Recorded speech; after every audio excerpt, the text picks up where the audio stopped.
Hello, welcome back to the most boring videos YouTube has ever had posted. This is going to be on section 5.5, Multiplying Polynomials.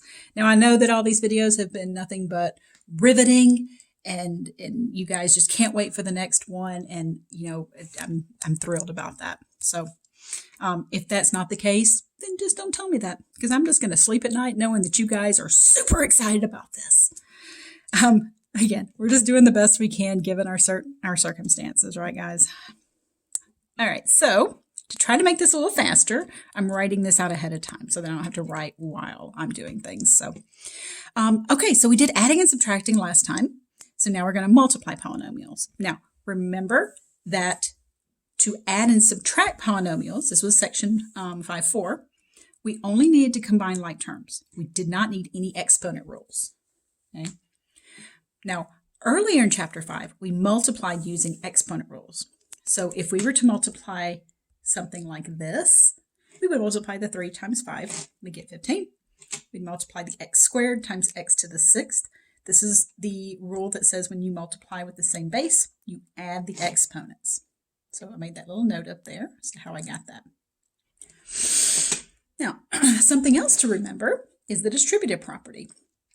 We've used this several times throughout the semester. We've used it when it comes to solving equations. We've used it a few other times with combining like terms. So you're probably no stranger to the distributive property here. So that's how the distributive property works, just to refresh your memory. Okay, so let's get to some examples here. So we're going to use some of those exponent rules. Now, if you think it's helpful, on my website, under Math 90, I've put all of our exponent rules on one sheet here, and you can print that out if you want and keep that handy. That way you have all these exponent rules right here, just kind of a quick reference guide. So this is on my website, which is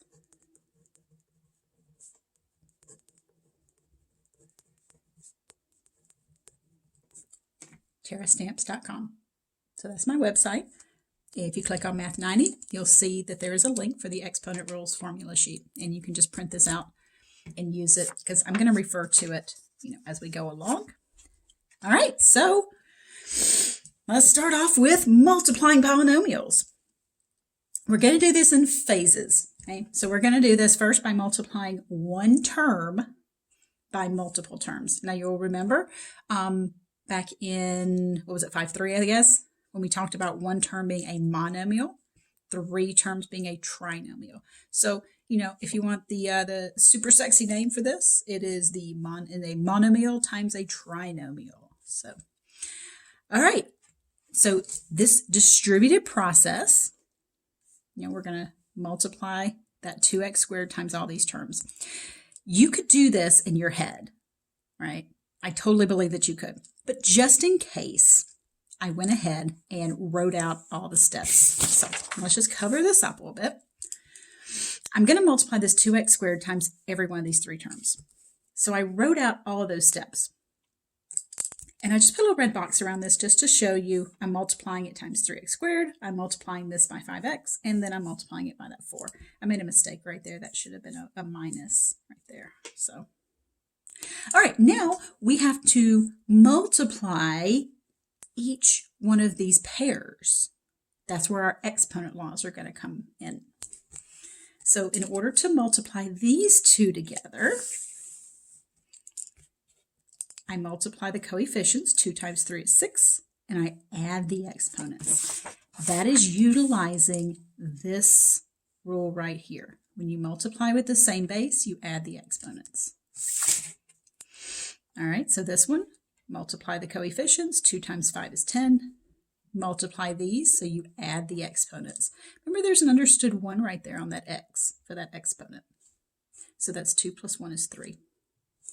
Multiply. 2 times 4 is 8.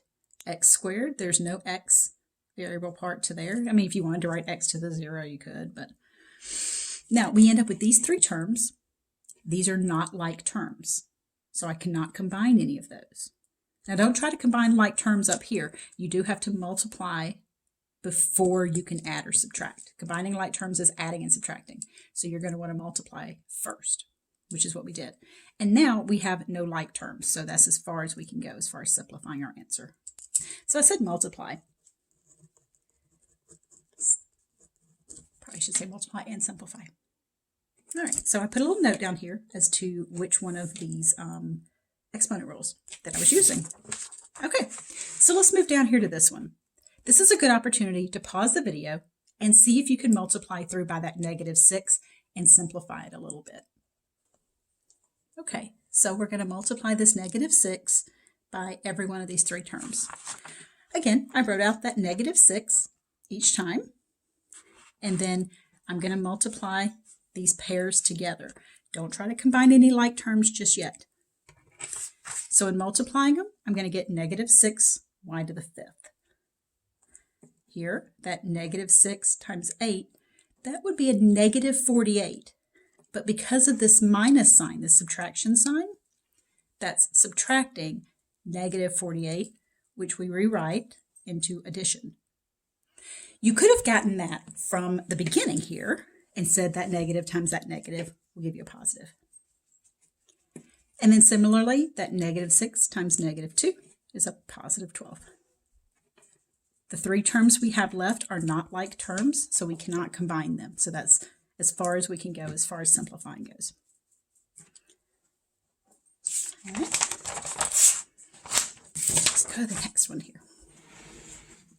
All right, they're starting to get a little meaner looking here. I'm going to distribute this 5a to the 3rd times every one of these four terms. Again, I wrote it all out.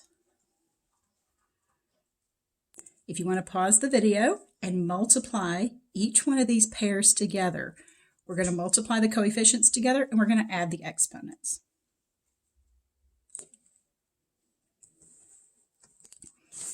So you'll notice that 5 times 2 is 10. Add those exponents because I'm multiplying those two things together. 5 times 7 is 35. Add the exponents. 5 times 9 is 45. Add the exponents.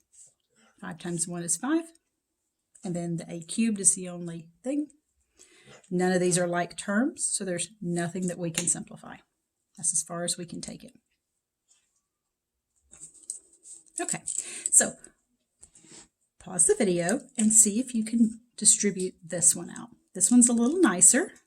The exponents are a little bit bigger and there's some negatives to it, but it's certainly not as menacing as this guy up here. So you should pause the video and see if you can distribute that and simplify that polynomial.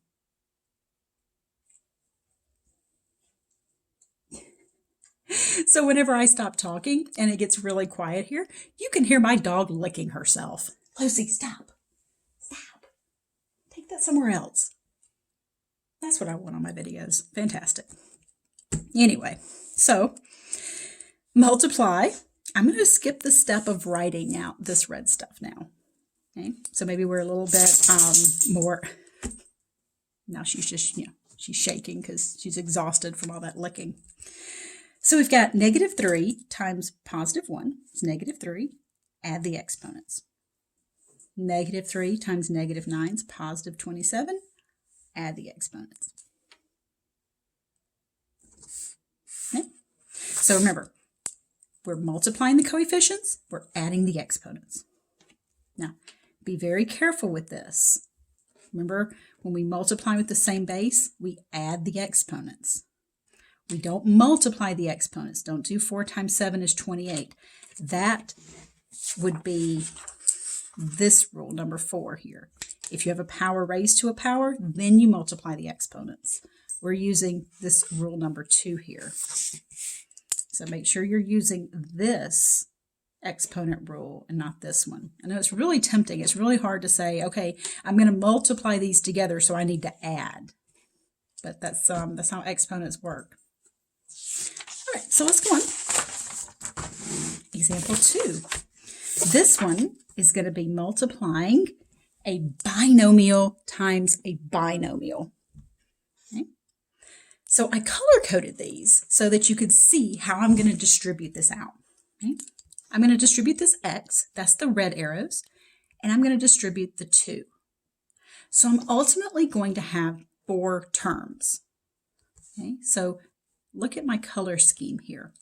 I have x times x and x times 3, and then I distribute this positive 2. 2 times x, 2 times 3. So I tried to color code it here so that you could see my distributive process.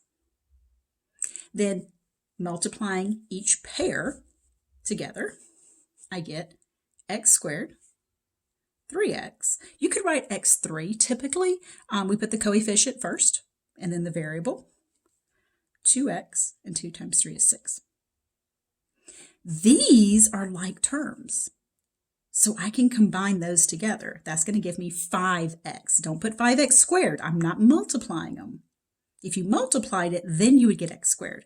But I'm adding those, so that's going to be a 5x. So my final answer is x squared plus 5x plus 6. You might recognize this distributive process. It's also called FOIL. So this particular distributive process that is a binomial, 2 terms, times another binomial is what's called FOIL. FOIL is an acronym that stands for front, outer, inner, last. I've also seen some people call it first, outer, inner, last. So either way. So what we have here is the front. We multiply the front of this parenthesis with the front of that one. The outer would be the outer of both parentheses, the inner, and then the last ones. So it's just a little acronym for how to multiply that out.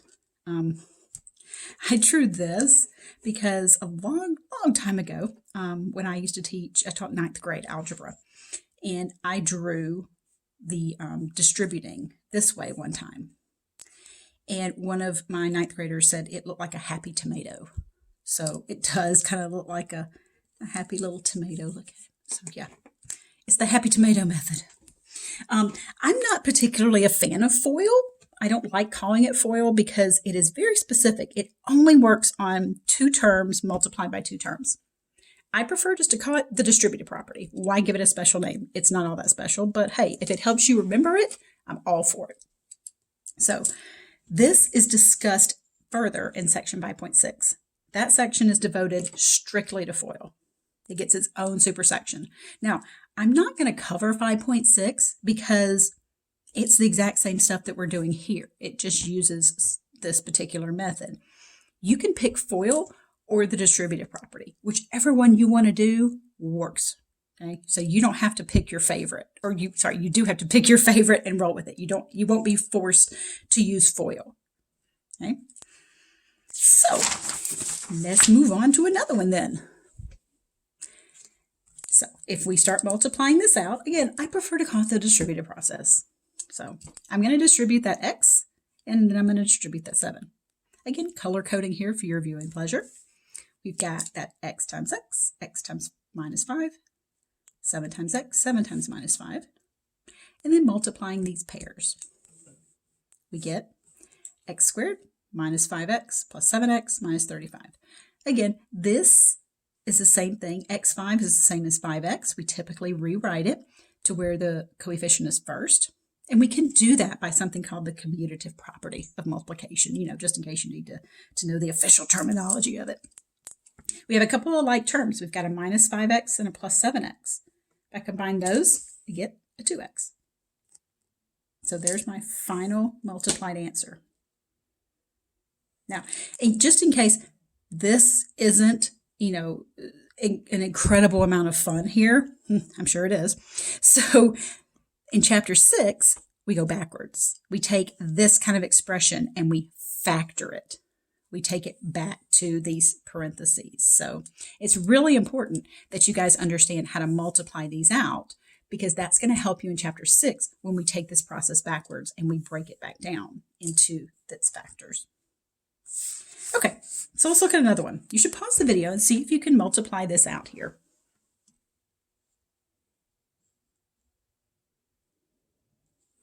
All right, so if we distribute that x and then that minus 3, we get this.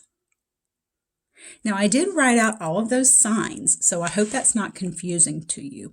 If you can skip writing out all that and go straight to the answer, that's fantastic. So we get that x times x times minus 4, minus 3 times x, minus 3 times minus 4. So you can see how I kind of put the little squiggly lines under there to pair them up, to multiply them. So I get x squared minus 4x minus 3x, and that's a plus 12 because that's a minus 3 times a minus 4.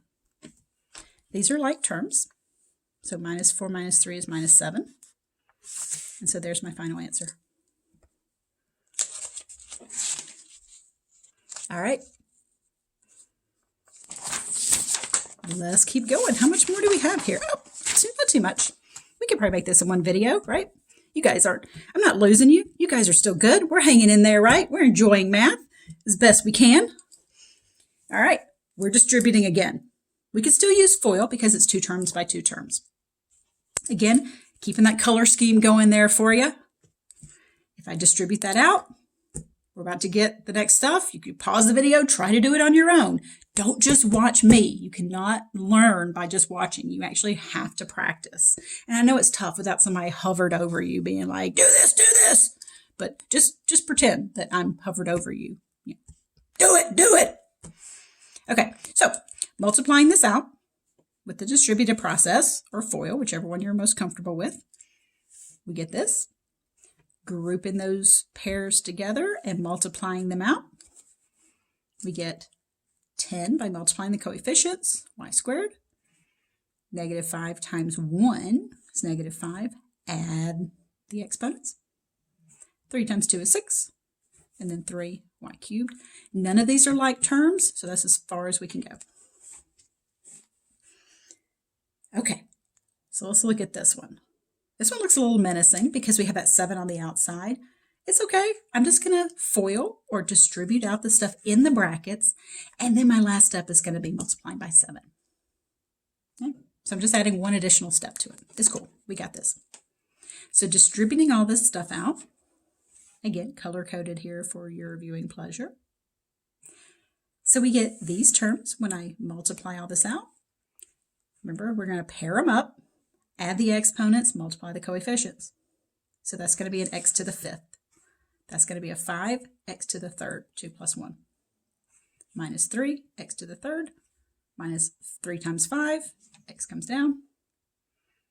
Oop, check it, we got some like terms. Plus 5 minus 3 is better known to its friends as 2. Oop. So the inside the brackets, all that stuff simplifies to be x to the 5th plus 2x cubed minus 15x.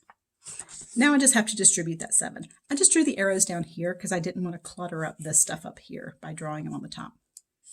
All right, so 7 times x to the 5th, 7 times 2, 7 times 15 is 105. None of those are like terms. We're done. All right, I got 2 more examples here. Example 3 is going to have 2 parts. We're going to let them get a little bit worse, okay? But then this is going to be it. So this is going to finish up sections 5 and 6. At any point, you guys should be pausing the video, trying to work these along with me, okay? So I'm giving you that weird, awkward pause, you know, where you get to hear my dog slurping and snoring and stuff for you guys to pause it and work on these. All right, so we're going to distribute. Now, you can't use FOIL here. That's only for 2 terms by 2 terms. This has 2 terms, but this has 3. So you cannot use FOIL on this. You have to use the distributive property. So just like before, I'm going to take this first term and I'm going to distribute it to everything in that parenthesis. And then I'm going to take this term and I'm going to distribute it to everything in that parenthesis. All right, so that's what we get. That's a lot of terms. And I'm writing out all the gory details here, just in case you need to see them. If you can do this stuff and do that's multiplication of those pairs in your head, that's awesome, okay? So you don't have to show all the work that I'm showing. Okay, so there's the distributing. Now let's start multiplying those pairs together. We get 3x cubed, 1 plus 2. Remember, add those exponents. X to the 1 plus 1. Right there is that 2. That's an understood exponent of 1 on both of these. That's an 8x. multiply the coefficients. There's no other x to have to add the exponents for that pair. That's a 20x. That minus comes down, and then 5 times 8 is 40.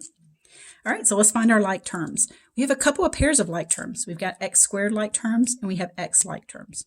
So you can see I underlined those like terms once and those twice to kind of indicate that they were similar.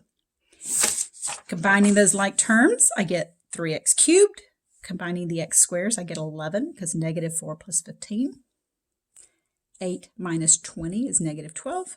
And then, oh, I already got that one, and then 40. None of these are like terms, so they can't simplify any further. And it's just a habit that I have where I typically write things in descending order. Highest power, and then the exponents go down all the way to the constant being my last term. You don't have to write it that way. And unfortunately, Hawks is not picky about that either. If you write these in any order, as long as you have your signs correct, everything will be good. All right, one more. I know this is kind of a long video, but stay with me. You got this. All right, had to dig into a third color for this one, so we're still going to use the distributive process. If you wanted to flip these around and put the 3x plus 1 first, and then this trinomial second, you certainly could have. I chose to leave it like that just to show you how it would look to distribute 3 things. Okay? And again, color-coded here for you so that you can follow what I'm doing. So I'm distributing x squared to this parenthesis, and then that minus x, and then the 9. So distributing all of that stuff, I get all this. So x squared times 3x, x squared times 1, minus x times 3x, minus x times 1, 9 times 3x, 9 times 1. Multiplying those pairs together. Remember, you multiply the coefficients, you add the exponents. So that becomes 3. Now, the coefficient on this one is 1. And then adding those exponents, 2 plus 1. There's an understood 1 right there. So that's 2 plus 1 is 3. This is just a 1x squared. And you know you don't have to write that 1 there. Minus 3. X times x. Again, there's an understood 1 right there. So that 1 plus 1 is 2. That negative x times 1, that's a negative 1x. Now, in Hogs, it does not like you to write plus a negative. It would much prefer you to write it as subtraction. If you try to write plus a negative, it's going to tell you it's not simplified, and it's going to ask you to, simplify your answer. Okay, over here we get 27x and then 9. All right, we got some like terms. I got a couple of x squared terms and a couple of x terms that I can combine. So I end up with 3x cubed, x squared, that's a 1, minus 3 is a minus 2. Then I got a minus 1 plus 27 is 26, and then that 9. Remember, if any of these coefficients happen to be a 1 at the end, don't write that 1 coefficient. It's not necessary. Hawks does not like those unnecessary 1s. So you don't want to write the 1s as coefficients or as exponents in your final answer. Okay, this concludes section 5.5. However, I'm not going to do a special video on 5.6. 5.6 is just on the FOIL method. You can use FOIL if you like it, or you can just use the distributive property, which is what I've been doing. So everything, all these examples I've been doing have all used the distributive property. I have not emphasized the thing with FOIL. Like I said, I'm not a big fan of it. I think that students misuse it sometimes on things that they can't use it on, so I'm not a big fan of it. But if it works for you, do it. Okay. So if that helps you to remember how to distribute and make sure you get everything distributed, then by all means, please use FOIL. I just tend to prefer the distributive property, which if you look at it, front, outer, inner, last. The way that I order these follows FOIL. I just don't use this terminology. That's all. So anyway, yep, that finishes up 5.5. And 5, 6, another riveting video done. Boom. Yeah. What's up?